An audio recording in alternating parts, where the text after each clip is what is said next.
மகாபெரிவாச்சரணம். Good morning. So Kyle இன்ஸ்டியூட்டோட first class உங்களுக்கு எல்லாருக்குமே ஆரம்பம்.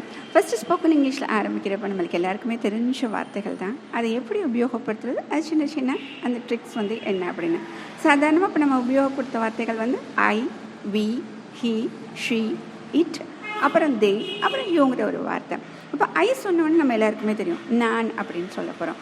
யூ சொல்லும் பொழுது இங்கிலீஷில் பொறுத்த வரைக்கும் சின்னவங்களுக்கு சொன்னாலும் நீ தான், பெரியவங்களுக்கு சொன்னாலும் நீங்கள் தான், அந்த யூ தான் சொல்ல போகிறோம். அடுத்தது குரூப்பாக சொன்னாலும் அந்த யூ தான் சொல்ல போகிறோம். சரியா? அப்போ அடுத்தது வி அப்படிங்கிற ஒரு வார்த்தை. நம்மளாம் நிறைய பேர் நிற்கிறோம் அப்படிங்கிறப்ப அங்கே நாங்கள் அப்படின்னு சொல்லணும் இல்லையா, அதுக்கு வி. அடுத்தது ஜென்ஸ் யாரை சொன்னாலும் சரி, சின்ன பையங்க யாரை சொன்னாலும் இங்கிலீஷில் பொறுத்த வரைக்கும் ஒரே வார்த்தை ஹீ. அடுத்தது ஷீ, கேர்ள்ஸ் சொன்னாலும் சரி, லேடிஸ் சொன்னாலும் சரி, பெரியவங்க யார் சொன்னாலும் அவங்களுக்கு ஷீ சொல்லிடுறோம். அடுத்தது இட் அப்படிங்கிறது பொருட்களை குறிக்கக்கூடியதாக இருக்கலாம். எந்த ஒரு விலங்குகளை குறிக்கலாம், மரத்தை குறிக்கலாம், பூவை குறிக்கலாம், எந்த ஒரு திங்ஸை குறிக்கலாம். ஆக மனிதர்களை குறிக்காது அப்படிங்கிற ஒரு விஷயம் தான் இட். அடுத்தது தே அப்படிங்கிறது. இப்போ நம்ம சொன்னோம் இல்லையா, இட் அப்படிங்கிற ஒரு வார்த்தை, அதை நிறைய இருக்குது அப்படின்னு சொல்லும் பொழுது நம்ம ப்ளூரல் சொல்கிறோம். அப்போ ப்ளூரலில் சொல்லும் பொழுது அதுக்கு உபயோகப்படுத்தக்கூடிய வார்த்தை தே.